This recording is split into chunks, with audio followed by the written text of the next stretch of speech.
All we have to decide is what to do with the time that is given to us.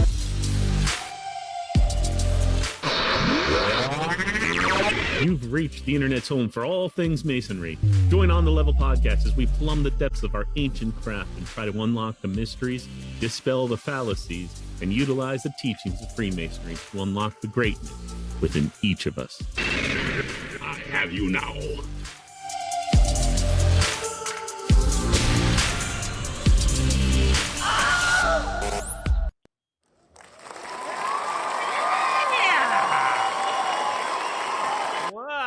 Welcome back to On the Level podcast. Today we have a very special guest with us, a man who I served under as Worshipful Master. I think I was maybe your junior warden, if I recall. Worshipful Steven Garcia Morales. Welcome to the show. Howdy. What's going on? By the way, that intro works out. That intro is hits parts of my heart that I hold very dear. Of course. That's right. Because of the Darth. Is it the Darth Vader bit? Yeah, Darth Vader, the Darth Vader bit, and the one that you commented on this one a couple podcasts ago, the Wilhelm scream. Yes, not a lot of people know about the Wilhelm. I learned about the Wilhelm scream several years ago, and it's one of those things that once you know about it, you hear it on a random movie, and it's just there's a Wilhelm scream right there, and it's great. Even my wife now, if she listens for it, because if we're at the movie, she'd be like, "Did you hear that?" I'm like, "What?" And she can find any Masonic symbol in any movie too. We were watching Tombstone. Did you ever see with Val Kilmer? And no, I have not watched that one. No. Oh my God, you have to watch Tombstone. Yeah, I'll add it to my list. Well, one of the guys is just treating somebody randomly near the end of the movie who got shot, and he leans over and a Masonic necklace kind of falls out in the scene briefly for like a moment. My wife jumps up on the couch and she's screaming. I swear to God, I thought there was like a rat or something on the floor. She's like, "Did you see it? Did you see it?" I'm like, "What? I didn't see anything." She made me rewind it and freeze framed it, and boom, she saw it. I don't know who it is, but they put it some other places too. I think I was watching The Witcher maybe. Yes. And the square and compasses was there just for a couple frames. Like what? How did that get there? What's the point of that? I mean, it's a fantasy world. Why would the Freemasons have a lodge in a fantasy world? It doesn't make sense. I guess it's an investment thing. People think of secret societies. They think of that. But anyhow, I love the intro. Great. Yeah, well, thank you. I'm gonna see. Let me see if I can. Never done this before. Share my screen, because you talk about why it's close to your heart, and there it is. So this is what Worshipful Garcia looked like when he was master of Sarasota Lodge. This was in 2021.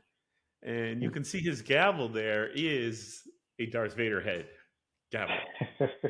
Courtesy of my lovely wife, who gave me a surprise at installation night. She gave him and the leather hat, the black leather hat with the Darth Vader gavel, and I think you had like a Death Star strike plate, maybe. It was a Death Star strike plate. Well, they're probably sitting over there. It was a Death Star strike plate and Darth Vader gavel. And that right there is my lovely grandfather. Your grandfather, okay. And he's from Puerto Rico? Indeed he is. And is he still a member of the lodge that's your home lodge? Yep, still a member of my home lodge, Panama number 2. So I seem to remember your grandfather visiting on more than one occasion to Sarasota Lodge, and I feel like he had a red apron. Our aprons over there are red. We have our blue borders here. Over there we have ours are red. Yeah, he wore a red apron once, right? Probably. I wouldn't doubt it. Is this gold represent the? Oh, that's a 50-year. That's a 50-year. Yeah. Okay. I see 50 años there. I didn't see that before. So, like people don't get a little pin in the jurisdiction of Puerto Rico. They get a nice apron. Well, I to be honest, I don't know if that was the the equivalent of the pin, or if he got that had that made. But yeah, he's been, I don't know. I honestly don't know how long he's been in there. He was Worshipful Master on 75. So That was the year I was born.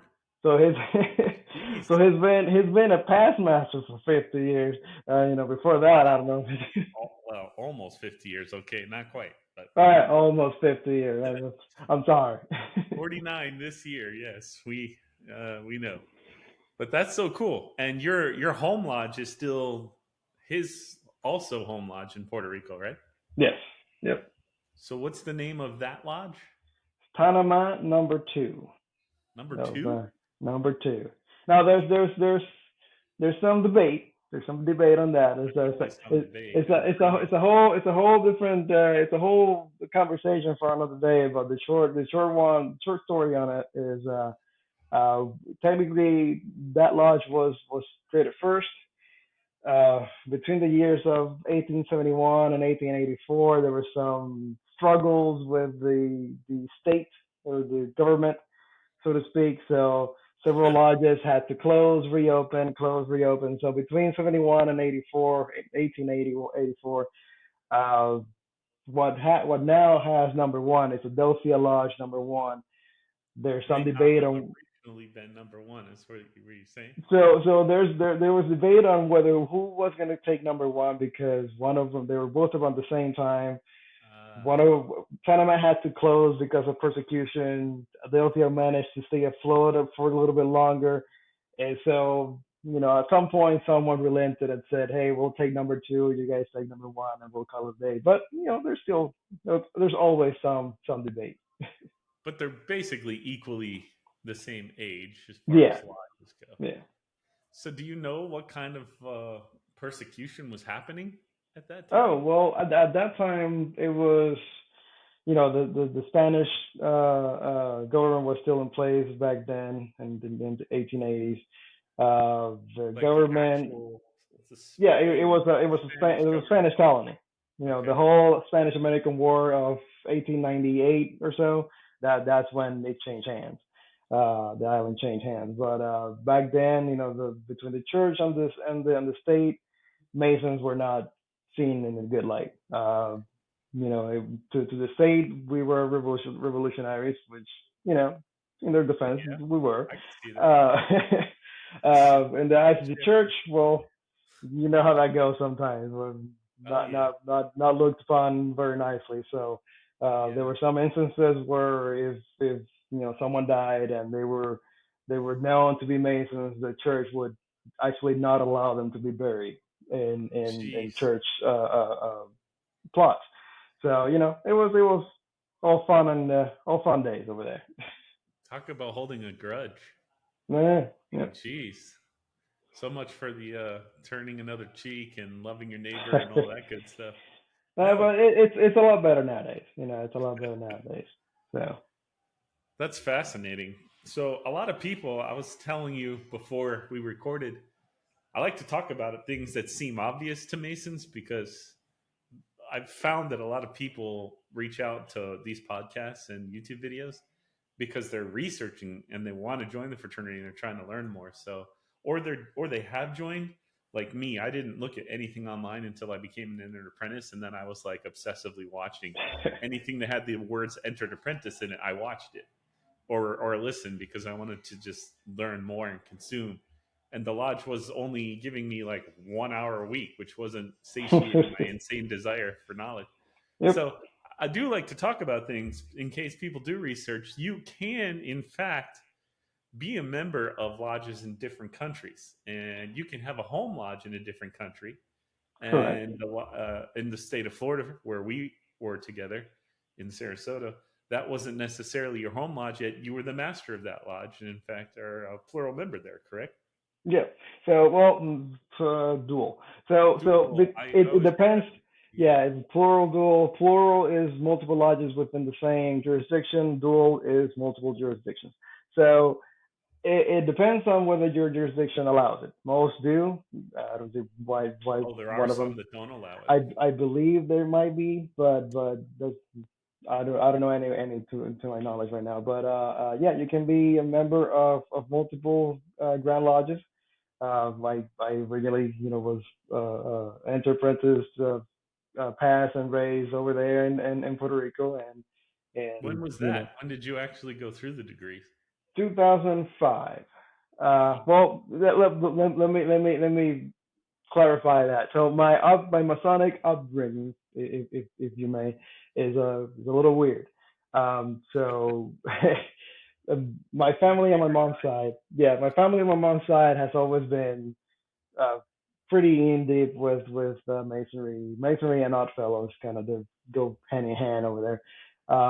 So it's always been a part of my life. We were going to Masonic activities since I was a kid.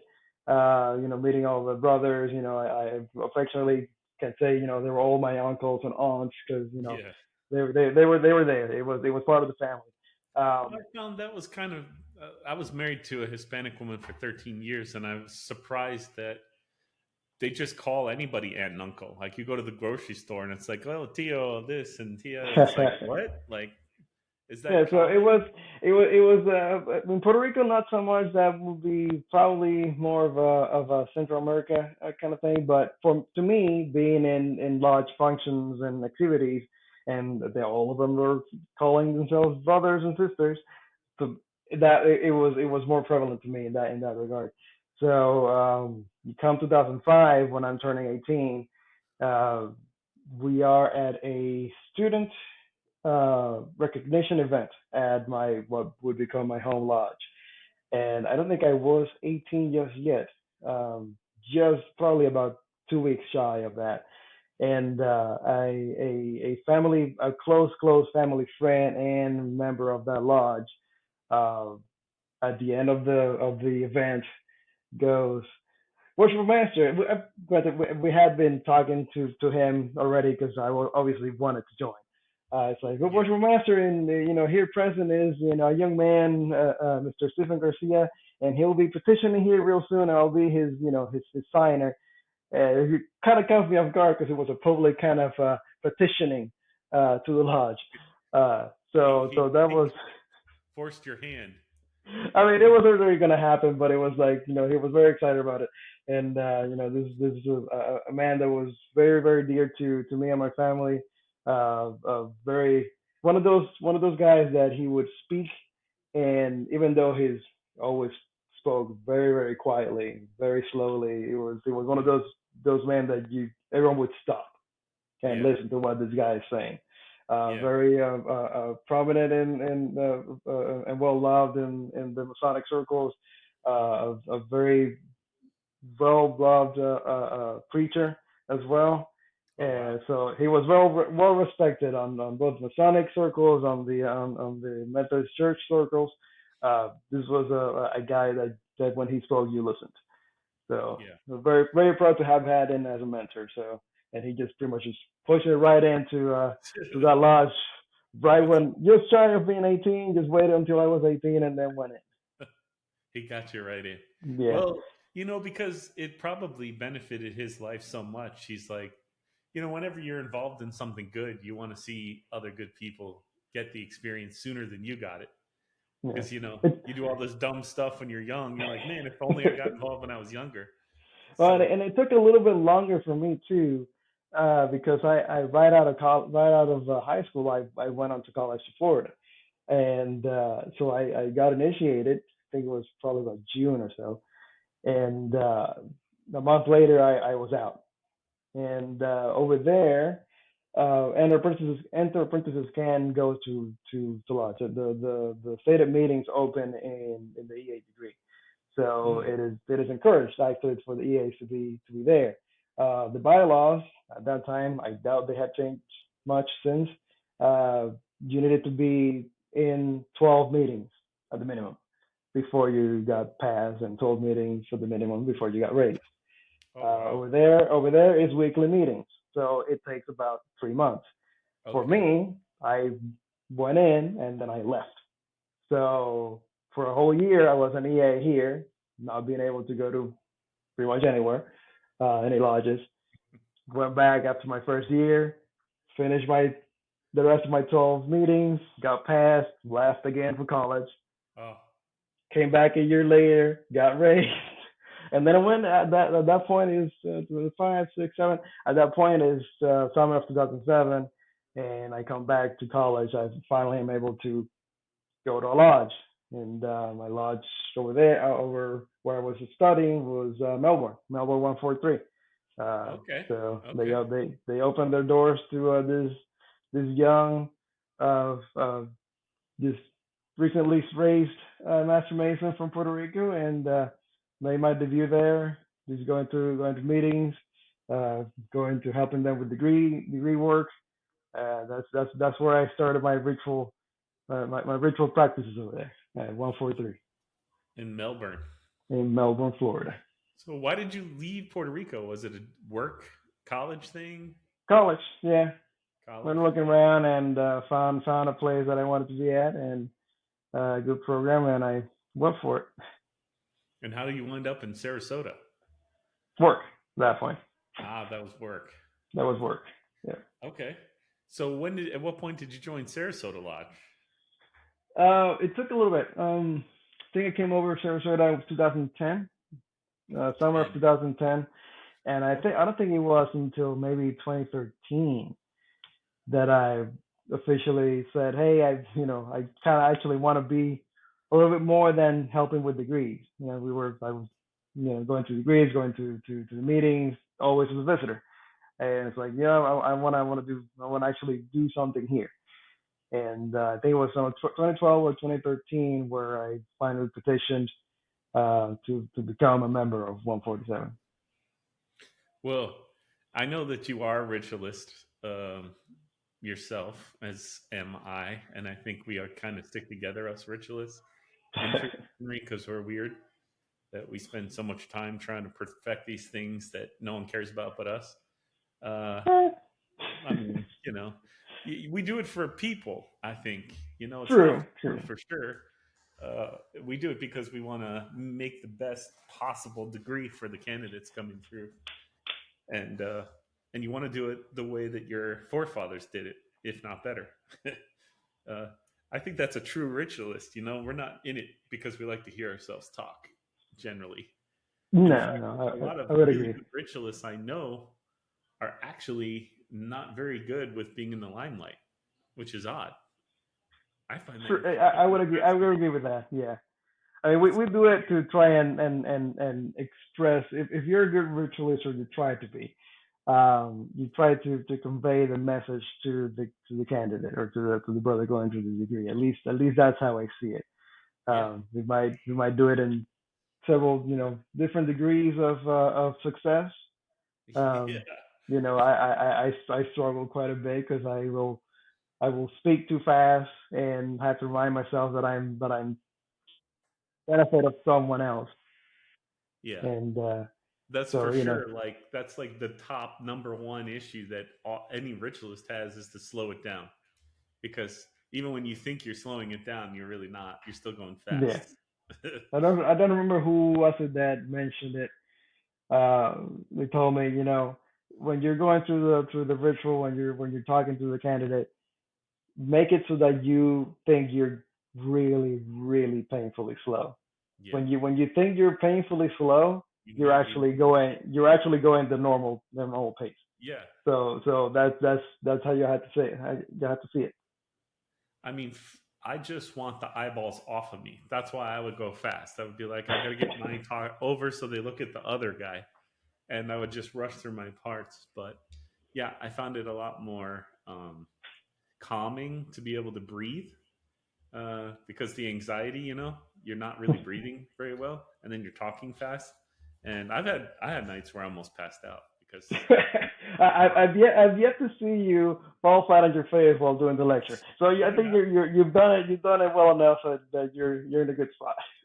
we've all had our bad nights. You know how it goes. Oh, yeah. Those bad nights, they fuel you for years. The bad nights when you're a ritualist. So I mean, I was there for you, watching you come up the lines in the later chairs. Obviously, I saw you as junior deacon and senior deacon and master in the lodge. We were officers together for years until you became Yeah. master, and then I had the honor to serve under you that year. And you got some big things done in the lodge.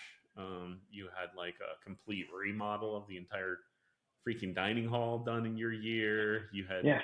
moved some of the inner lot. Won't say what, but there are certain things that are placed in certain ways in Puerto Rico that traditionally aren't in American lodges, and we mixed it up in your year, and that was really pretty cool. I think didn't break any rules. I don't think it was more of a preference thing.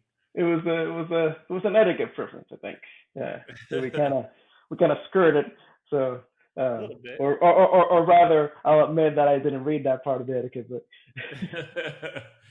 The etiquette book is tricky because everyone looks to the digest for answers, but the etiquette book is adopted practices, and we say in our obligation that we're going to defend Freemasonry and its adopted traditions and stuff like that. So we got to stick to that too, unfortunately.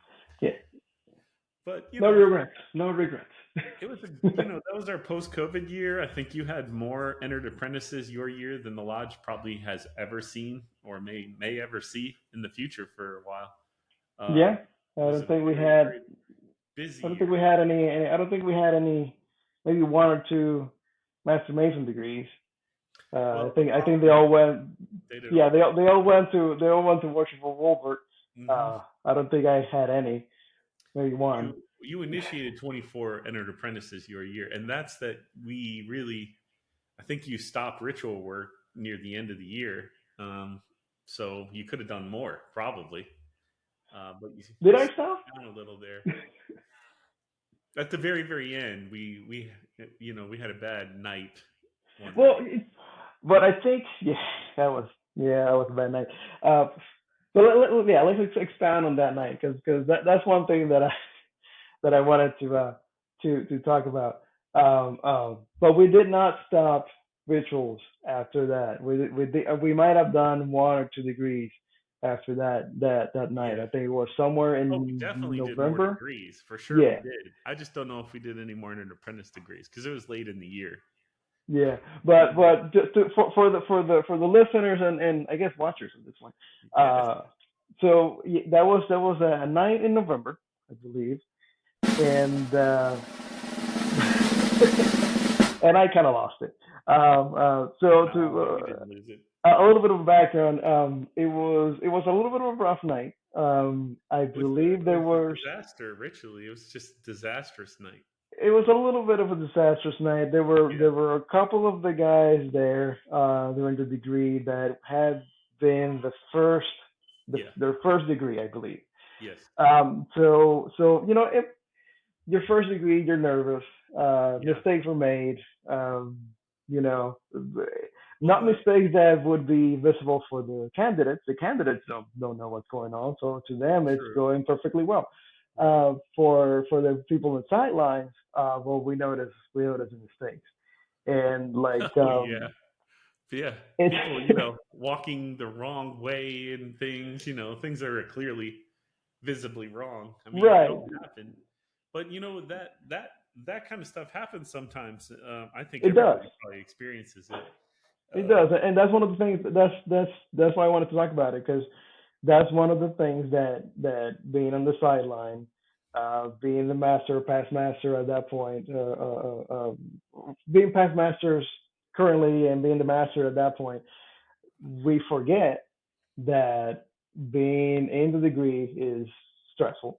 You can make mistakes, especially if you're a first timer. Yeah. So those things are what we forget sometimes.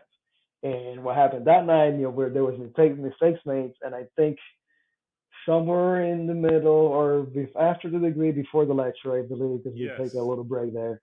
Yes. I think I called you and Worshipful Wolbert, I think. So at that time, my senior and junior warden. To the office. On my defense, we went to the office. So on my defense, we went to the office. I didn't explode in front of everyone. And I think I mentioned like this is a disaster.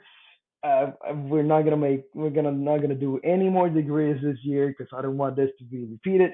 Blah blah blah blah blah. It was wrong.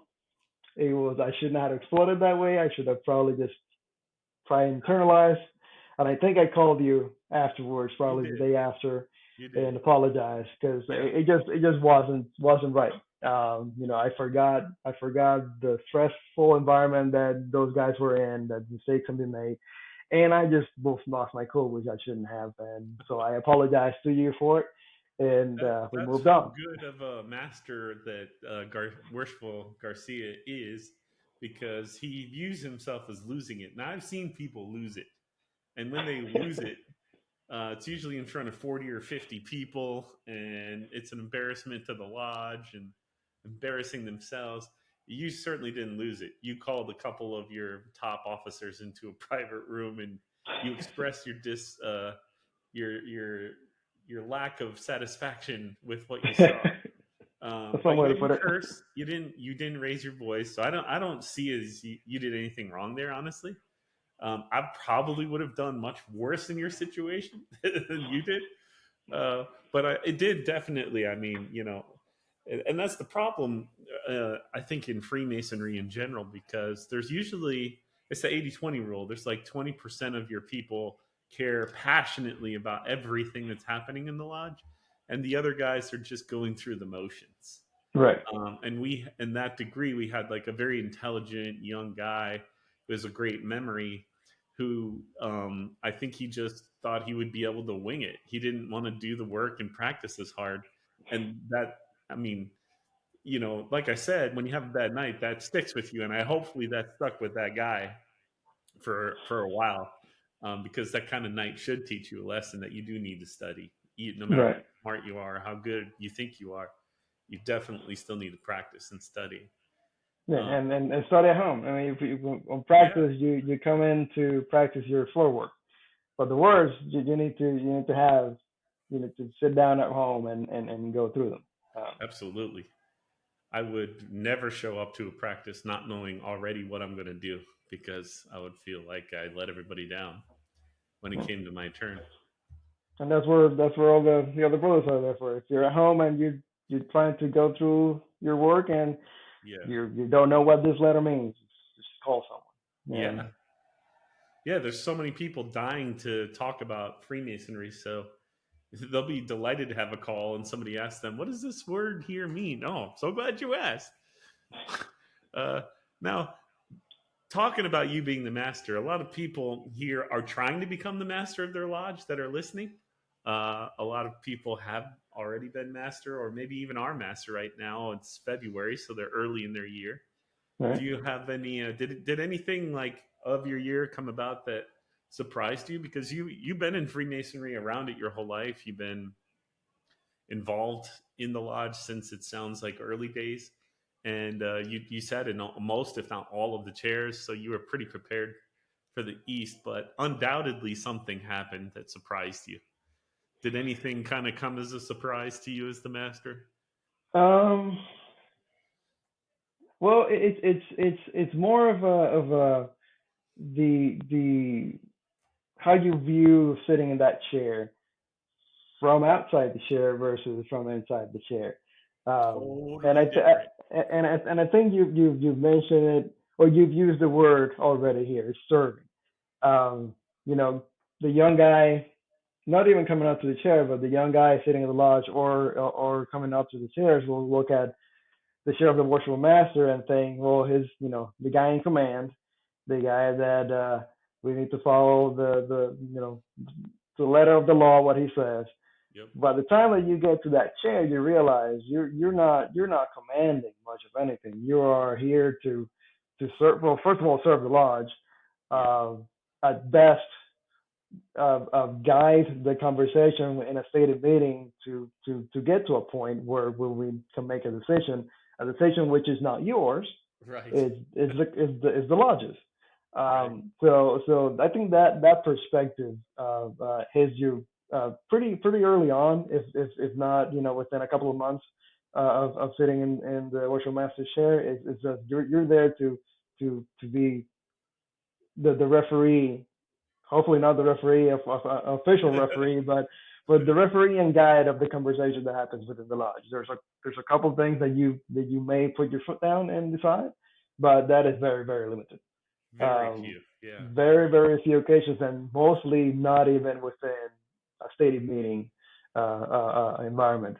I Right. remember during the remodels, for example, so many ideas were being thrown around, and we had a committee for that and all that.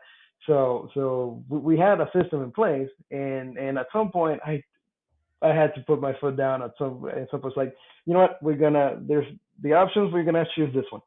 I There's think it was the color blue. I don't remember what it was, but it was like going with blue, but then it became about what shade of blue. That was the death fight that people were willing to die for, was how dark of a blue we were going to go. Right. So at some point I made a decision like, all right, I'll choose this one. This is what we're going for, and let's move on. And visit we Sarasota can't. Lodge 147, and you can go see the blue that he chose. It's actually quite lovely. I'm actually thinking of painting my my little movie theater the exact same blue. It's a really rich dark blue. I love it. So you can have the lodge 147 at your home. Yes, I know. It's great. I can't wait to do it. So the reason that we wanted to do this right now, because I've been asking Garcia to do this, and he's a very humble man. Doesn't think he has much to say. Ha! Not true. I don't. Not true at all. I found you to be one of the best Masons that I knew while I was active in the state of Florida the entire time I was there, and really looked up to you a lot, especially as a master. I took many, many things from your year and adopted them for myself. I'm humbled. Yeah, I tried to do that as much as I could. Hopefully you take the good parts. Yeah, I mean, absolutely. There wasn't a lot of bad. I saw a lot of other bad stuff happen and that I could have taken, but you know how it is. You try to, okay, that doesn't work. Don't do that. But this looks like it's working. Let's do more of this. And that's what people should be doing as they come up through the lines, making their little lists of what's working and what's not working and what maybe to expand on. That looked interesting. But one of the things that you and I have been talking about is the chamber of reflection. Chamber of reflection. So I talked about it on the podcast years ago, and you mentioned to me that in your lodge they actually still do the chamber of reflection. And from what I understand, I was talking to Roberto Sanchez from Texas. He's a past Grand Master of Mexico State, and he's done everything. Amazing interview. I mean, that you talking to that man, that was just pure joy. It was amazing. Oh, really? Yeah. I mean, he's written books, and he's been a member of pretty much, probably ran every appendant body that exists in the world. And he's quite an advocate for the Chamber of Reflection, because a lot of the jurisdictions that he calls home still use the Chamber of Reflection in their everyday Masonic work.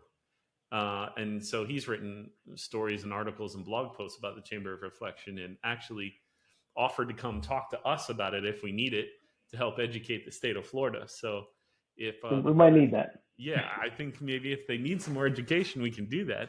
But I thought, you and I should probably, so we authored a piece of legislation this year that I think will be read at Grand Lodge. I would think. I don't know. That's the hope. That is a resolution to adopt an optional chamber of reflection for use in the jurisdiction of Florida. So this is something that would allow the lodges in Florida, if they chose to actually use it in their lodge and give some guidance as to what that would look like to actually do that work. And, I personally have called some of the leadership in the state of Florida, and this was not received well by a single person that I talked to in their official stance. Almost everybody I talked to loves the idea as a person, as a Mason, but in their official roles, they're like, the Neville let me do this. It's never going to happen. Right. I don't think it's a good idea. But they all love the idea as an individual Mason. So I'm hoping that the brothers of the state of Florida feel the same way. We've had things taken from us in Florida. when I came to Sarasota Lodge, they used to do a Master Mason degree, and in one of the degrees in a certain section, they would use a prop that the state of Florida has since No longer removed there. from ritual Yep. work. And to me, this is a huge mistake. I mean, they say we can't make changes, and then you chip away at it until what's left. Like, you are making changes. Uh, Sorry, Grand Lodge of Florida, but when you take something away, that is a change. Just like adding something is also a change. So you're clearly okay with changing ritual work. So, it's our work is open to interpretation for sure by changes in our digest of Masonic law, which can be changed through our annual communication. So the process is anyone can write a piece of legislation. They get sponsors or people that sign off on that legislation, and I don't think there's any minimum requirement for that. I think it's just more of Well, a there's a sport. minimum requirement. There's no. I think it's one or two. Then can just go Like, for it. well, yeah, it's a very low bar as to what. There's a maximum. I mean, you can't have too many because they won't fit on the page. Literally, that is one of the limitations. It has to, the legislation that you submit has to fit in 2 pages, including sponsors. So you can't have 500 sponsors because that's just not going to go through. Has to be in proper format. Yes. I believe that's the term that they like. So In which I think proper form, and it needs to proper be form, short. yeah. You said it can't be more than 2 pages. Can't And be that's more than with 2 pages. signatures and with title and everything else has to fit in 2 Correct. pages. So you have to be really focused, which is a challenge because when you're trying to write, well, as we found, when you're trying to write legislation, you want to provide background and color and context, and like you want to talk about like your vision for things, but you can't. There's just no room for any of that. You Yeah, have to and includes also, one thing that we found ourselves trying to figure out on this one legislation is how do we determine, or how do we guide how this chamber of reflection needs to be used. And I was that can't fit in 2 pages. So having written any legislation before, because this is both our first piece of legislation that we write. I was going back and forth with Most Worshipful Lynn, who graciously offered us some help on getting to the right format. And I'm going like, hey, I can we put an appendix? Is it open to see appendix for details on how to build this thing? And right. how do we do this? Because it's not going to fit in 2 pages. And after a couple back and forth, he finally relented to say, hey, just mention that the committee and work will take care of making the work, which that's a single line that fits well, and that takes care of that. At least for the purpose of getting the legislation on the floor. Yeah, it's difficult because you don't know what you can write, or what would make it there that would get away from you in the 2 pages that you have. So We managed to get it all onto 1 page, and that's true. with signatures. We didn't go crazy on the signatures, although we definitely could have. There were so many people that really were either working on their own legislation or heavily support the legislation that we put forth. And so, what do you think? You think we should read the legislation and then kind of talk about it? Yeah, sure. Let's go for it. It's so short. It's not like it's going to bore you guys. It's like literally 1 page. All right. So here is our actual resolution to adopt the optional chamber of reflection for use in Florida work. Optionally. That's the key there. Optionally. It's not like this will be mandated for anybody. Now, when I was talking to one of the leaders of the Grand Lodge, and especially around the ritual work, he said, I really feel like it weakens your legislation to say optional. And there's really no precedent for this in Florida work. And I obviously beg to differ. There are countless cases where there's optional work presented. I mean, there's plenty of spots in the Red Book. Yeah, scan the Red Book for that optional. And in parentheses it says optional. So there's optional parts in the actual Masonic work book that we have. So there is precedence, and the one of the reasons why we wanted to be optional, I believe we stated further down the line, but might as well mention it now. Building a chamber of reflection takes some. It's not a huge capital, but it takes some money to get it done, and takes some space within the lodge building to get it done. Right. So here we have uh, several ways in that can't happen for a particular lodge. They say they're It's low true. on that budget. They just there's some lodges in the state they might be struggling financially. They might be okay to stay afloat, but they just don't have the capital to get on a project to build a room for this. There might be lodges that are meeting in a building that doesn't belong to them.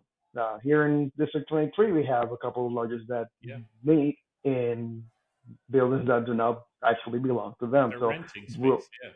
yeah, they're renting space. So will they have permission to do this? Probably not. So it's important to make it optional, so that putting something in the workbook that will put a lodge in a bad spot to try and get this done. So it's important to have it optional that way. I agree. And I think it's good to give lodges options to do or not do things, because they have certain cultures that exist within a lodge that, like ours, for example, would be all about this. We're very much into history and esoteric study and ritual, and really uncovering the meanings of Freemasonry and applying it to our lives. Oh, that's right. They call that Freemasonry. We practice Freemasonry in our life. And so we would definitely be interested. Now, like you said, there are lodges that are leasing space. So what I hope comes of this, my dream is that this does pass, and the Committee on Work is smart enough to put together just a simple one-page plastic rollout thing that you can put on the wall that has most of the signs and symbols that would be required to call it a chamber of reflection, that you could roll up and take it down when you're not using it and put it up for the ceremony. Any room in your freaking lodge, like, you could find a way to make this applicable, even though it wouldn't be the best experience. At least it would be better than not doing it at all. To have a bare minimum that it would be classy, get the job done, but it will be easy for someone to get implemented. It could be that simple, right? Just have the signs and everything required on one large vinyl thing that you roll away and put away, like every other prop. When you need it, you pull it out, and when you don't, it's in a closet somewhere. Other lodges might have a dedicated room that they would keep just for this, which would be awesome. Yeah. So let's read this. The Chamber of Reflection has had documented use in Freemasonry as part of the initiation process since the beginning of speculative Masonry. So that's what we say here in the first line. Many people would say it's been used far before speculative Masonry in ritual work. We can't get into that. I know. Yeah, here nor there at this point. This has been going on for a long time, okay? Whereas there is an increased interest in modern Freemasonry to engage in the more esoteric aspects of Freemasonry. We know this is true. We can all thank Dan Brown for that. Thank you. We all appreciate your books. They got everybody interested in this stuff. Whereas the Chamber of Reflection allows the entered apprentice candidate to reflect upon his past, present, and future, further allowing him to consider his reasons for wanting to become a Freemason, and therefore providing a more solemn and meaningful experience. We can get into this because you've actually used the Chamber of Reflection in the way it was intended, right? Yes. Because I've been through the Chamber of Reflection in the York Rite, and possibly a version I've seen in the Scottish Rite, but that isn't really explained well, even though it's used, in my opinion. But it's still better than nothing. But a lot of people aren't getting that experience, and it's certainly not when you need it, which is before you even become a Mason. Right, and that I think is one of the most important aspects of this. We've used it in appended bodies here. Mostly adopted after the fact, when it was, when the Chamber of Reflection was still very much used, well before then. Yeah. In the Blue Lodge. But yeah, I did use it going up during my initiation in my home lodge in Puerto Rico. Um, Before the initiation, I stepped into the chamber of reflection, Is it? and Did they have a dedicated room just for there's that? there's a dedicated room for at least on my home lodge. There's a dedicated room. It's a 3-story building. Second story, there's a library, and right in front of the library is uh, seemingly just blank door. Just not it's unassuming. It's just there's the library, and right across is a door that sits between the flights of stairs. You go up 2 flights of stairs, you turn left, there's a door, there's the library to your right, there's a door to the left. What is a door for? We don't know. And we keep going to the third floor where the lodge is. Um, so they start and they, hey, you need to do this. You go down to the second floor, open the door. There's a chamber of reflection, and you sit in there, and you contemplate. And the interesting part about that chamber of reflection is the EA degree in what we will affectionately call the Red Lodge, for lack of a better word, right now. It's slightly different from the EA degree in our Blue Lodges here in Florida. There's a couple elements that get used, very interesting elements that get used on the EA degree over there that don't get used here. So those elements are very striking to a candidate, to an EA going through that degree. Very, very striking. You will remember what happened there. And even then, I would say that stepping into that chamber of reflection and just sitting there made a bigger impact on me than going through that degree. Now, granted, the degree is great. I always remember it. But sitting in that room, it had an impact, and we're losing that here. That opportunity is being lost on candidates and even brothers that could use it just to sit and reflect. It's something that should be available to them. Now, is this room locked or off limits to members or non-members of that lodge? I mean, it's not off limits to the members of the lodge. I don't know about non-members. I doubt they'll even notice that there's a room that they can't go to. But I mean, it's not like a big secret that has to be hidden from anyone, right? Like if someone was to discover it, it wouldn't be like, oh, geez, we broke a Masonic rule. They saw our. Oh no, I mean, though, if someone comes in and they're visiting and say, hey, what's this, and they open the door, it's gonna be kind of weird. But like any other, you walk into a lodge and you see an altar. Someone that is not aware of what a Masonic lodge is, that's gonna be weird. To someone that doesn't know doesn't know what a chamber of reflection is, or is not expecting to open a door and see what the furnishings of a chamber of reflection, it's going to be weird. But yeah, it's not something that is secret. You enter into this room and the mysteries of the world are imparted onto you. No, it's not that. Right, and I mean, it's true. You walk into any ritual for any group, and it's going to be weird if you don't know what's going on. Like you walk into Catholics receiving communion and hear them talking about drinking blood and eating the body of their Savior, you're going to be a little freaked out if you don't understand that. Context matters, right? Like symbolism is important only for the people that are using this stuff. To everyone else, it's going to be confusing. Like I've talked to hundreds and hundreds of people that want to join the fraternity. Almost all of them are curious about things they've heard, and they want answers for themselves. They want to see for themselves or learn for themselves. Right. So the fact that we have things that make us different and unique and mysterious, that's who we are. I'm really ashamed that we're getting rid of things or not allowing things because people that don't understand them might be scared of them. Like the coffin in the Master Mason degree, for example. Great example. I guess somebody thought that was a scary thing, so we got rid of it. Like, what? now, officially, don't quote me on that. I think officially the reason why that prop was removed because it was maybe interfering in the how we moved around it. But that's, it was done is done. So at some Seems like, point maybe we'll bring it back. I mean, if that was the case, you could just, say you have to be able to move around it. You wouldn't remove it completely. No, no.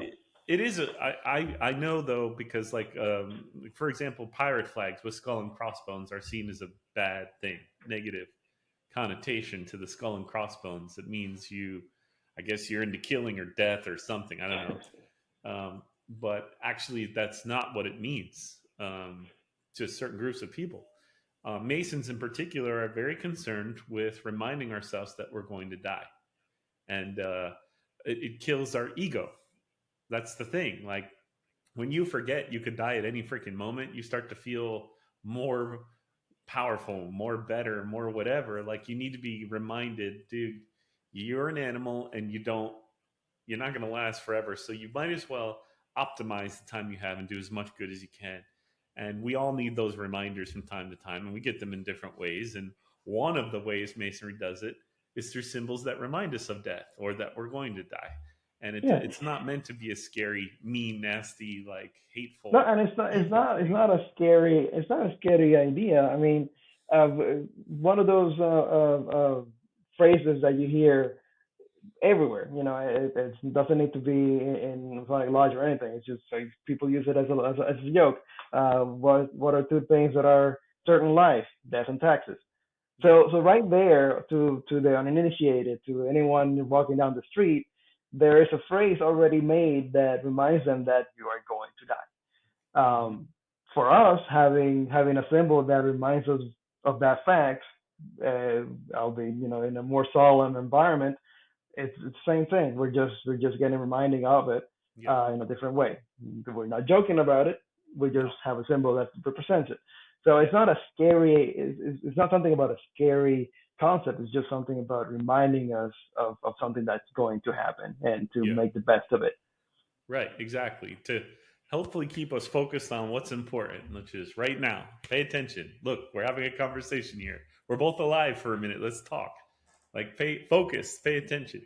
Some people, I really think they look at it as if either you want to harm or you want other people to die, maybe is the connotation they're getting from it, or that you are fascinated with death in some way. Like, you're just have some kind of macabre need Yeah, or some to sort think of about dying. Like, no. or some sort of nefarious Yeah. connection that uses that symbol.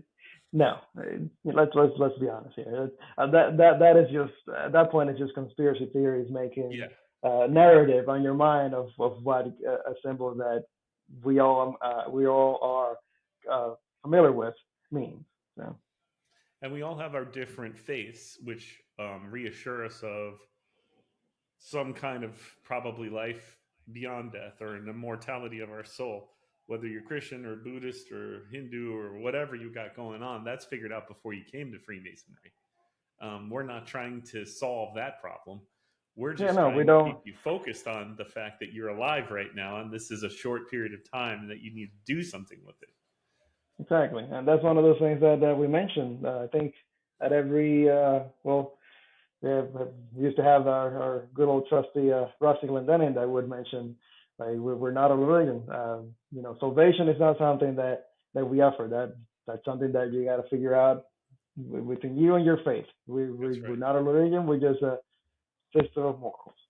Yeah. Um, If you're going to be a fraternal order focused on making yourself better, you've got to think about your own mortality and come to grips with that. It's tough. It's difficult. It's a very difficult subject. People don't like to think about it. It makes them uncomfortable. And we don't think you should either sit there and fixate on it, but it's something that you can't run from is the key. It's something that you must accept and deal with life as it comes to you. And so this chamber of reflection is really meant to get a person who's never thought about this and force them to think about it for a minute. It puts them in an environment where they're isolated with their own thoughts, and they're surrounded by objects meant to instill that thought in their mind that I am nothing more than what I'm seeing. Like, I am the bones. I am the skull. I will be a skull like this someday. The candles are burning. The time is running out. Like, every symbol is kind of intimately trying to connect with your subconscious and get you into a place where you're like, okay, yeah, this is serious business that I'm about to deal with, and I'm alone. And it's a way to look at your life. Now, I think it's important to make the distinction because that right now what you mentioned was, you're sitting in a place that's isolated. You're faced with the fact that, skin and bones, that the person that you are is meant to go away. To work on what you have right now. That is not meant to replace the your beliefs and faith that you may already have. For example, I'm a Christian, so my view on eternal life and what I am or what this body is, for example, uh, has no bearing on what the message that room gave to me. Um, you know, we need to work on what we have right now. What our everyday life, day to day. That's what is being talked about. Your spiritual journey, so to speak. Your faith with the deity that you affirm yourself with. That is one thing. My life after death. That's one thing. The the idea of that impending death that we need to think about is how do we react to the day to day? How do we make best use of the time that we have right now? That's the idea, and that's what we're trying to work on It's true. by offering that. If you woke up every morning and thought, I'm going to die at the end of this day, I'm pretty sure you wouldn't spend that day playing video games. I'm pretty sure you probably wouldn't. You'd probably want to be around people you love, and you'd probably want to express to them how important they are, and you'd probably want to engage in something lasting. And that's kind of what this is about. It's not about the fixation on death, it's about the fixation on life through the reminder of death. So, whereas all work needs to be uniformly adopted through the jurisdiction, and this is a problem because I was told, why do we need to make a legislation? You could do it now. Okay, but if I start doing it now and then somebody in Miami starts doing it, it could be wildly different, totally different experience, totally different objects, totally different, maybe done at different times of the degree, maybe to different severities. Like, it could be so wildly different that it needs to be addressed so that our Grand Lodge can provide guidance on a uniform way to do it throughout the jurisdiction. Right. Whereas some lodges may lack the resources, as you mentioned earlier, to implement, furnish, and or maintain a chamber of reflection within their lodge.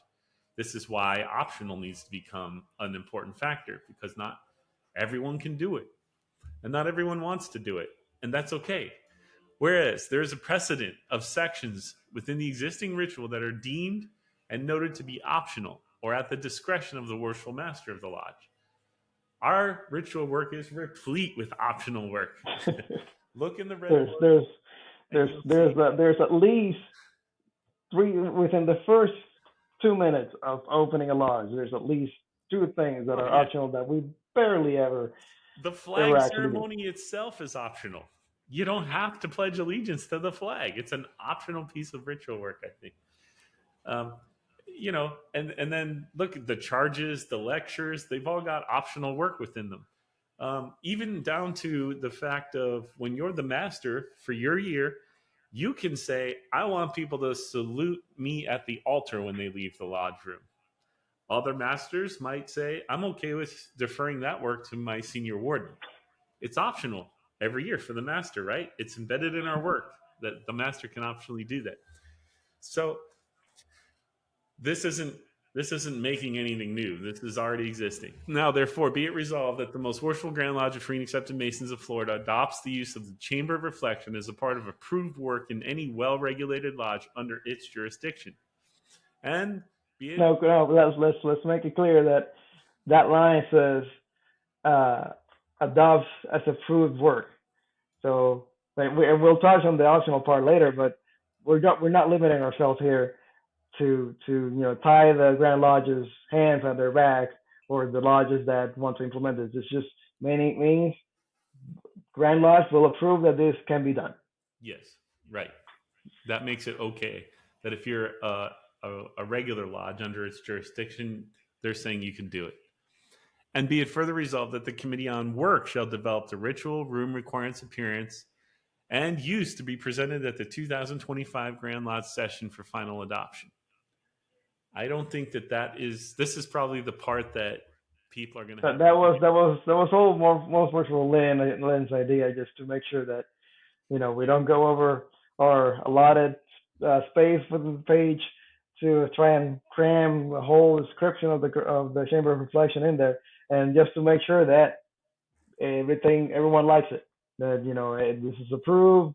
Committee on Work comes back with what's going to happen, and just cross our T's, dot our I's. And be it further resolved that the use of the Chamber of Reflection shall be noted as optional, under the discretion of the Worshipful Master, not required of any particular lodge. Fraternally submitted by us. And there's a couple of names missing there, but yeah, this is an early version, so this isn't the final one that was submitted, but I think the wording is pretty close to what was finalized. Yeah. And so I've heard it was already rejected.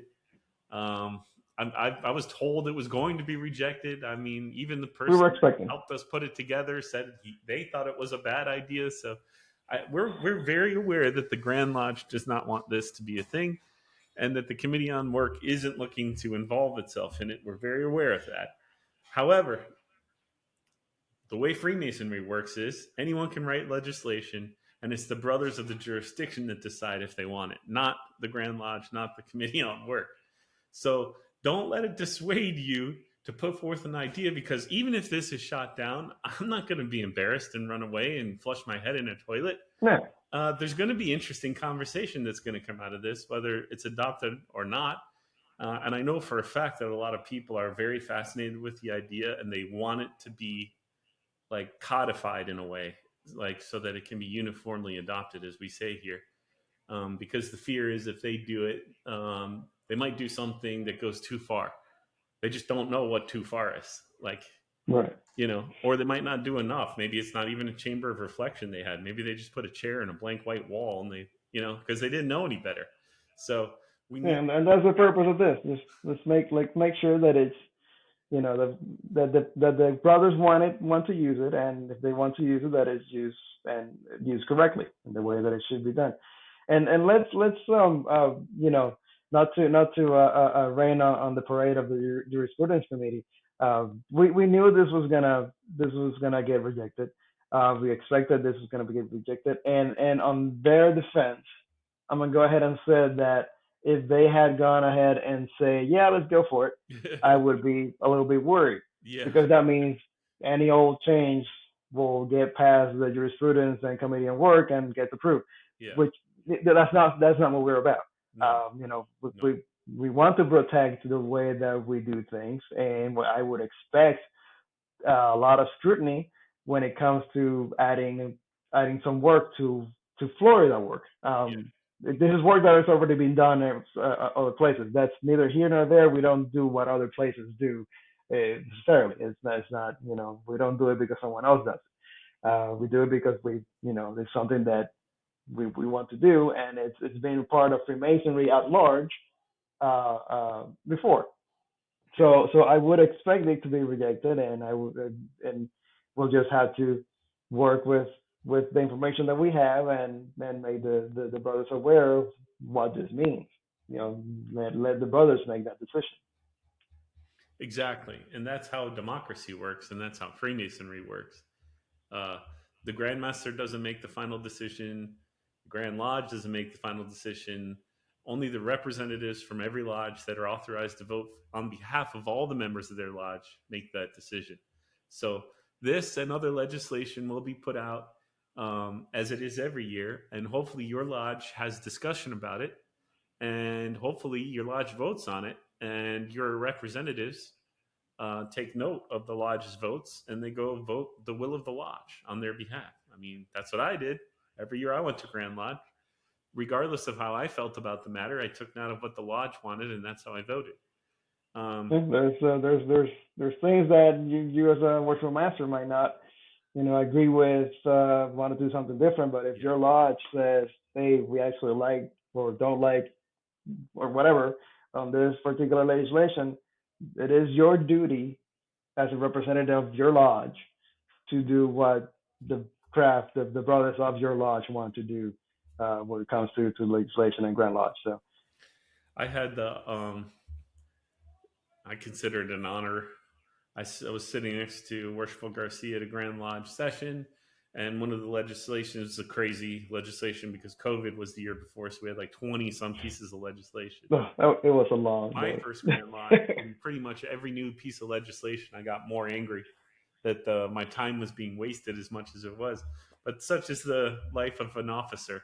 And so we were there, and the legislation was actually a guy that a worshipful that I've become quite familiar with, Daniel Molina out of Miami, spoke very eloquently about the desire for some Brazilian brothers to have the work translated into their native language. And I think they had enough members that they could actually have entire lodges of Brazilian members doing Brazilian work. And so he and so not Brazilian work, Florida work in Portuguese. Portuguese. I'm sorry, it is Florida work, but translated into their language, which is Portuguese. And so I was just shocked because it was the first time that I saw like the outside world eke into the fraternity, in such a public way. There were brothers standing up publicly saying, "This is America, and if you don't speak English, you don't belong here." Even the Grand Master was gaveling people down, asking them to keep some decorum as the session was happening. It was really hard to sit through, and I don't think it passed that year. It didn't pass, and it didn't pass by a small margin. It wasn't like a landslide. No, it was close. But yeah, it was a little bit infuriating that those few minutes where discussion was going back and forth. It was dark. And It wasn't Masonic at all, and you see yeah, how rampant un-Masonic behavior can go unchecked. no, A little scary. no. I mean, and there could be merits to have said no. Let's not do this particular legislation right now because of A, B, and C. That could be valid. But when you have people standing up and saying, America, and Yeah. that's not a logical reason. That was the argument for some people, just America. And that's not much of an argument at all. And I'm sure that this happens all the time. I mean, I saw the most heated legislation I saw involved asking Masons to wear dress pants. Like, people get angry about weird things, I guess. But I fully expect that there will be people that will say this is not necessary, and this is could be offensive to people of, I don't know. I'm just trying to make things up because I really don't know what the arguments against it are.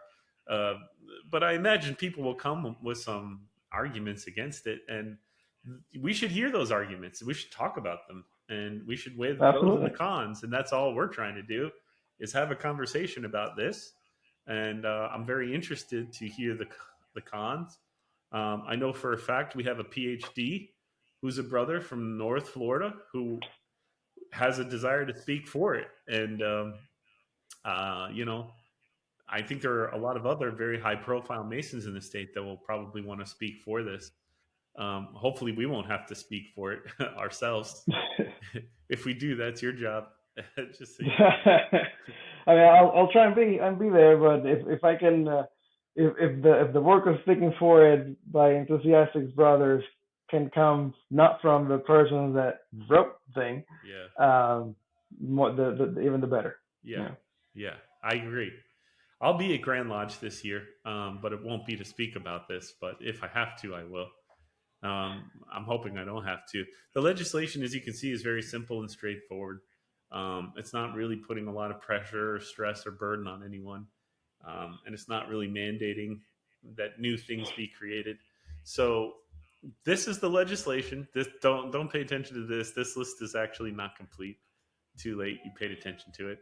And I thought we would just close it out by sharing some pictures that are visible online of the Chamber of Reflection. Now, I have some that you sent me of an actual Chamber of Reflection, but I didn't want to pull them up because, like, again, I wasn't sure if that's private to your lodge or how that works. I would say let's keep those under covers.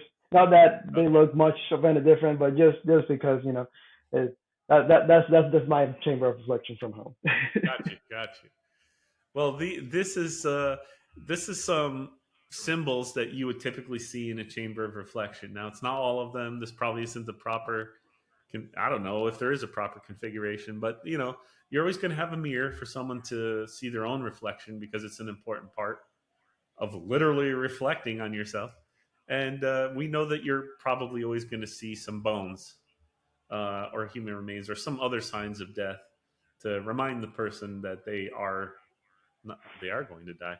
You see the hourglass there and several other symbols. This goes very, very deep. Okay, the symbolism of that's used in the chamber of reflection goes incredibly deep. And I saw an article written by Roberto Sanchez, who was a past guest from Texas. This is an article he wrote for the Square magazine, and it is quite in depth. And look at this guy's titles. This just goes on and on. But he wrote an incredibly great article about the Chamber of Reflection, the alchemical symbols of it, the Masonic symbols of it. There's so much meaning that's meant to get a person mentally prepared to go through a life change, because that's what the entered apprentice degree is, right? It's as if you're being born into a new life, let's say. And this is kind of, as he puts it at some point in his article, it's akin to what happens when a caterpillar goes into a cocoon, and this chamber is essentially the cocoon, and it really crystallizes the form that you're about to become. And the work happens in the cocoon, which is the chamber of reflection. And this is where it all. And it's all there. I mean, he does a great job explaining things, and this is something that can be found online. There's no deep dark secrets about what this means. It's all there. It's something that we use to remind us of life through the image of something that is going to happen at some point. This is an actual chamber of reflection in an actual lodge in the United States of America, right here. So it doesn't have to be a cave, doesn't have to be an underground chamber. You don't have to have crazy wall paintings and carvings. Like, this can be done in a way that is not expensive and is easy to set up and remove. And we're hoping that we can get to a point where our committee on work can start to put their heads together on how to actually put this together. And it will be great. It will be great to see it here. It might take a little bit, because then we'll have to wait until 2025, and then we can implement it then. But if it gets the job done, we're willing to wait a little bit. So the process is, we wrote the legislation. It's been being reviewed. We don't know what's happened officially yet, so it could go either way, let's say. The Committee on Jurisprudence will look at it and either recommend adoption or rejection. And then that message, along with the legislation, will get pushed out to the lodges sometime before Grand Lodge. I think it usually happens like a month or 2 months before Grand Lodge, something like that. So probably like March, April, you'll start to see it. And then Grand Lodge happens, and the vote will take place. So is it just a majority of the brothers that allows us to pass? For something like this, I believe it's a majority. I may be wrong on that, but yeah. So it will get passed. If it gets passed, it gets passed. The way that it's written, then we can't do anything for that year, because for the year. So we need to have. It allows the Committee on Work then to spend a year working on putting together the guidelines, and then so it's not like it gets passed and the week after for the very first EA degree after Grand Lodge, we have a chamber of reflection now. That's not how it's going to happen. There's going to be it's going to be properly put in place. The description, everything that would mean for a Florida chamber of reflection to happen will be put down by the committee of work. So it's all regulated, it's all uniform, and gets approved. 2025 Grand Lodge. At that point, then we can go ahead and start working on implementing it. So, yeah, then I guess a year later we would come back and they would present what they have, and the brothers would say, "Yeah, we can live with this," or "No, we can't." And at that point, it might actually start to roll out sometime in 2025, 2026, if everything went swimmingly well. So, that's how Freemasonry works, and you have to learn to work within those guidelines. It's meant to go slow, and it's meant to get it right, and it's meant to last. Which I'm all for that. I have no problem going slow. And I was telling somebody, I think this is the main problem we have right now, because we have a generation coming through that's of the internet age now, and they grew up with getting everything they want right now. And so they come to fraternity with that mentality of, I want to give it to me, I need it. And we have hundreds of years of tradition of, no, this takes a while, and the process is going to be the process. So there's a bit of a clash there, I think, between this newer generation of people and the tradition of Freemasonry, which is slow. And well, I mean, it's interesting because you have that aspect of the current generation, but at the same time, we're seeing it in our lodge quite clearly.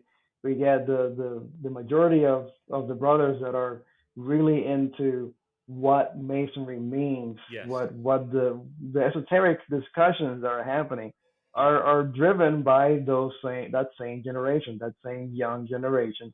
So you have a case of some might be coming in with, I want it now, and they either get stopped in their track and realize, oh no, there's the right way to do things, and there's a whole lot more meaning behind everything. And, or you have the young guys that will come right off the bat with, I want to learn, and I want to know what all this means. I want to find what this means. So it's an interesting dichotomy, I would say. It is. What this current young generation, how they react to being in an organization like Freemasonry. Well, I think the reason it works so well in our lodge is because we have the transitional people in place, like ourselves. Well, maybe me. You're younger than me. You're probably part of that generation. You grew up with the internet and stuff. But I sure did. I mean, I didn't. Yeah, I remember dial-up. You remember floppy disk, okay. Floppy disk and DOS. I'm still there. Okay, but I mean, in our lodge, we do have we're the in between. We're not of the elders, I guess you could say. We have only ever seen it that way, but we're also certainly not part of this "give it to me right now" generation. We kind of know where the levers are and how to pull stuff, and I feel like it's our job to take the energy of this group and try to infuse it into the energy of that group. Like, we are the transitory piece of this whole thing. We have to keep them satiated and understanding the levers and the mechanisms, and we have to make these people understand that you have to have a little passion and energy. You can't just let it die. We need to keep life in this thing. And then to make them understand, get those two sides to understand each other. Yeah. Get the old guard to understand that life as a young man is different from what life as a young man was for you, and we need to make the young guys understand that there's a method to how things work. There's a reason why those old timers are still here, because there's there's a method, there's a ritual, there's things that they need to take it slow on and learn. So it's just a matter of getting those two sides to understand each other. Yeah, I couldn't agree more. And we've been blessed at Sarasota Lodge because we do have so many people really interested in working and understanding and learning. And when you're asking questions, as when you're being asked questions as a teacher, you're learning when you answer. Uh, sometimes I'm saying things to someone that's asked me a question, and I'm realizing I'm saying it out loud for the first time ever. I've said this out loud, and I'm kind of like codifying my thought process as I'm saying it.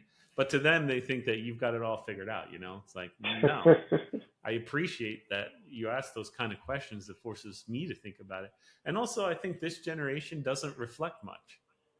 The if you think of someone from the 40s, they had much more time on their hands, and they probably had a lot more self-confidence. People today are bombarded with everyone else's success and everyone else's, they're beautiful everything and the perfect dogs, and they have the room full of shoes, and it's like this generation. It's not only that. It's also the fact that how things get done nowadays. A guy in the 40s would have had to take his time to learn how to do something in painful detail before he would be able to do it now. Now I can go, I want to build a little box. I can go to YouTube and they tell me, hey, get this, this, and this, and this, and screw it here, here, and there, and a couple nails later, I have a box. Well, a guy in the 1940s would have to figure that out himself. Yeah. So that process is what the young generation is missing. Yeah. But it's something that they can still learn. Yeah.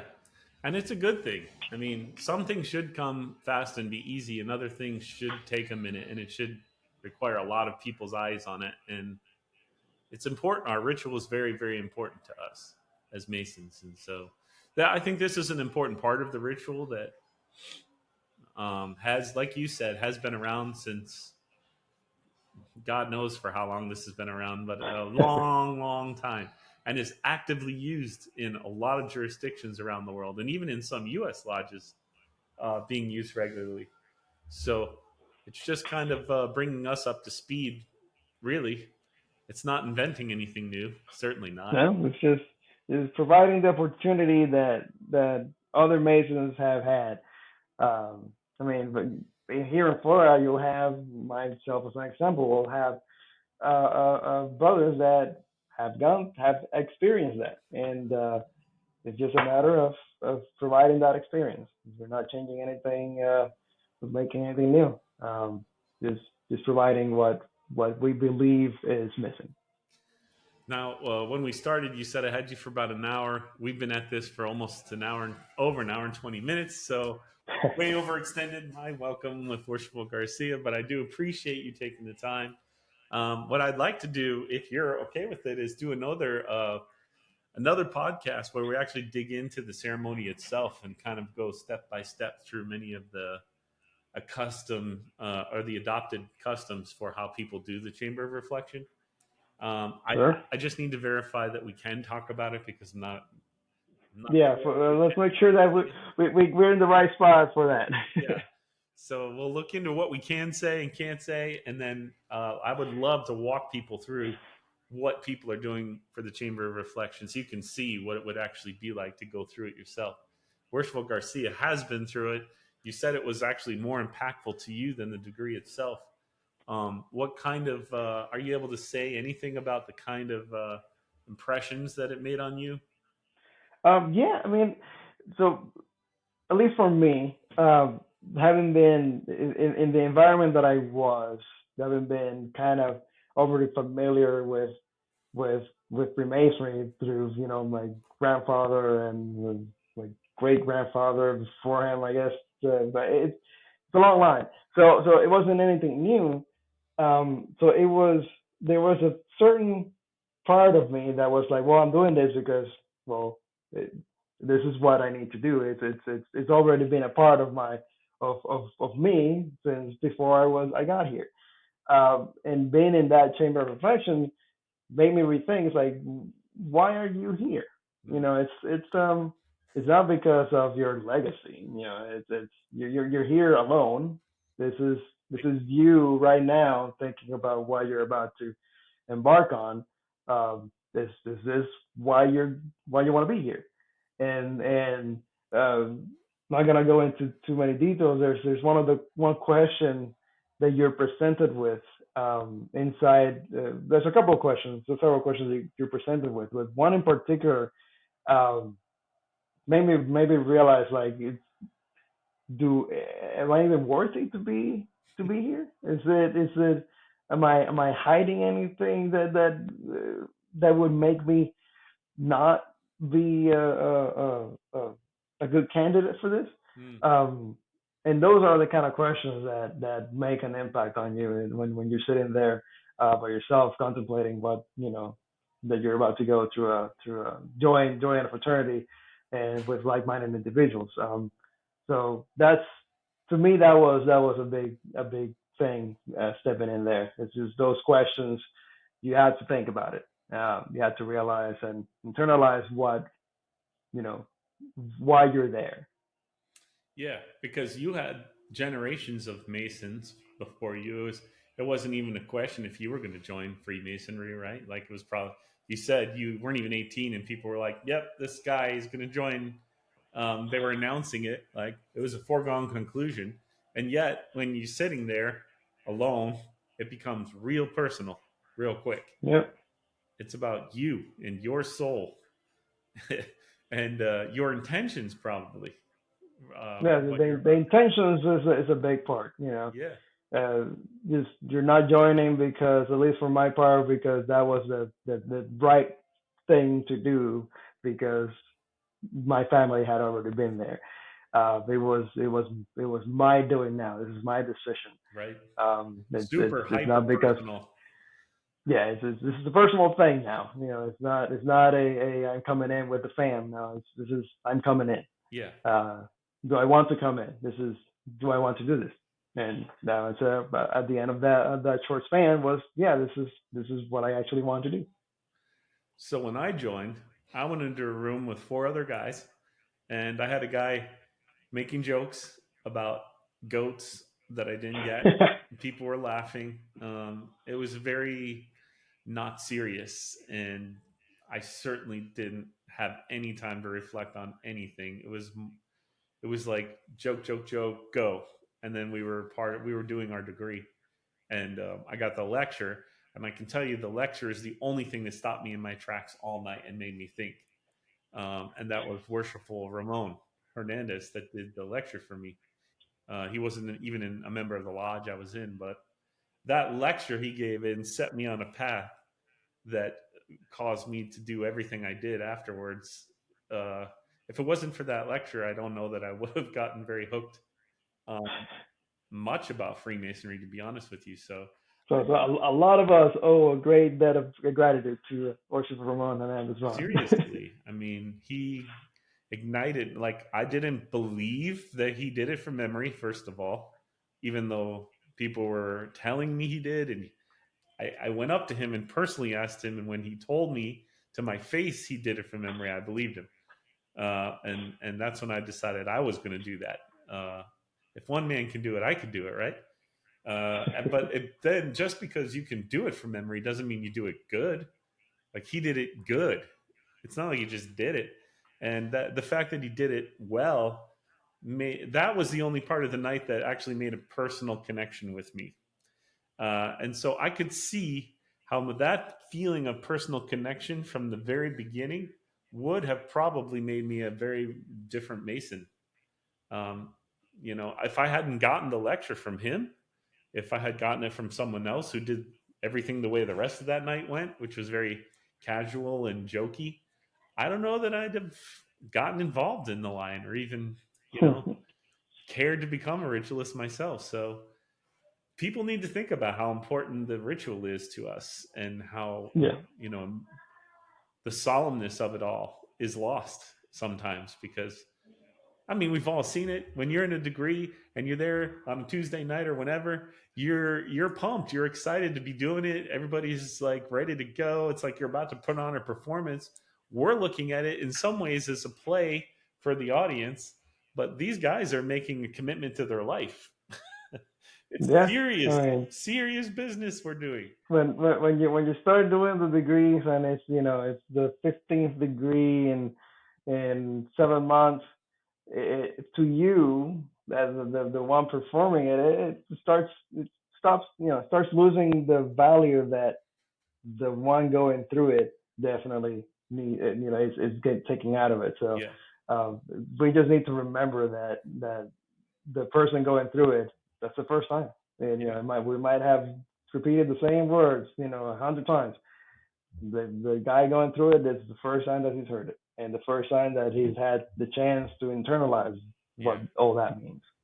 And it's impactful. I mean, that's how I've been able to stay connected to the ritual work because, like you said, you do 25 EA degrees in a year, or 12 or 8. How it's a lot. Um, you could lose focus on what's important. But if the point of that degree is those people, and you're really focused on those people and getting that emotional reaction out of them, it's always going to be good every time. uh, and you watched me grow up as a ritualist. I mean, you saw everything, and I definitely had a learning curve. But it doesn't matter how much ritual I do. I'm always trying to make a connection with the person in every piece of ritual I do for every person that comes through the door, and that's how it stays fresh.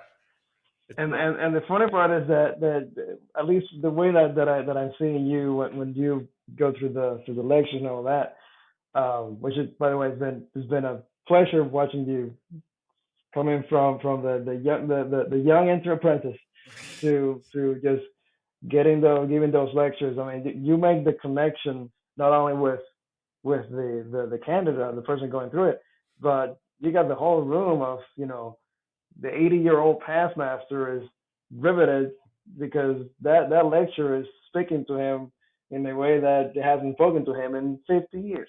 So I gotta commend you on that because if anyone hasn't had the chance to watch one of your lectures, they gotta get to it.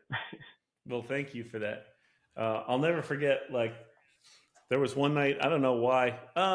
We had a competition degree team that did courtesy work for us in your year.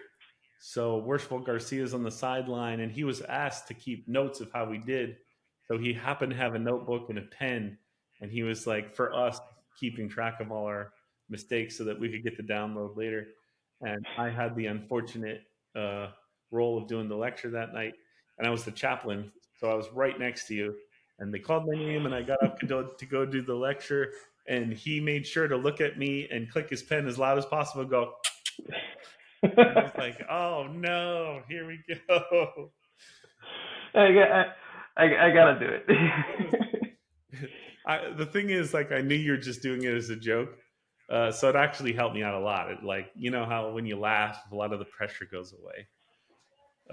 I know you weren't making the notes. No. No, because It was a good night. It was a very good you degree. didn't have enough paper for that.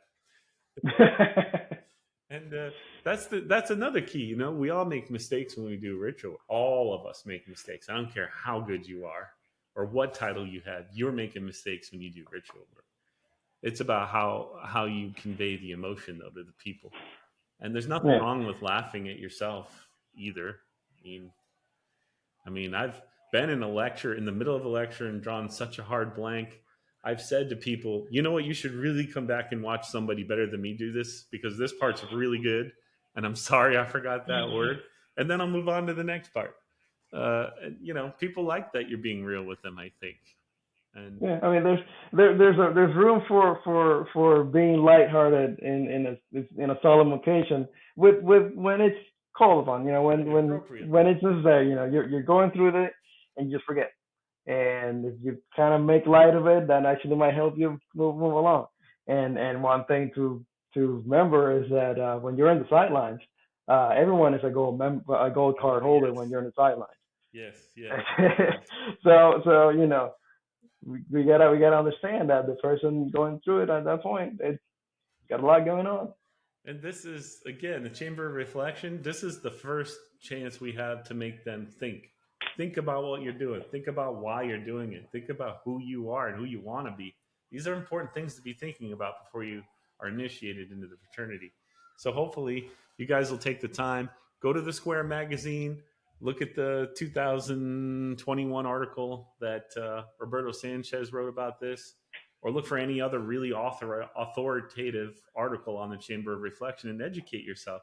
If you have any questions about it, uh, you can email us at Chris at On the Level Podcast. I'll get it to Worshipful Garcia. I won't say your email on the air for the whole world to hear because they'll just use it to send everybody a gift card request.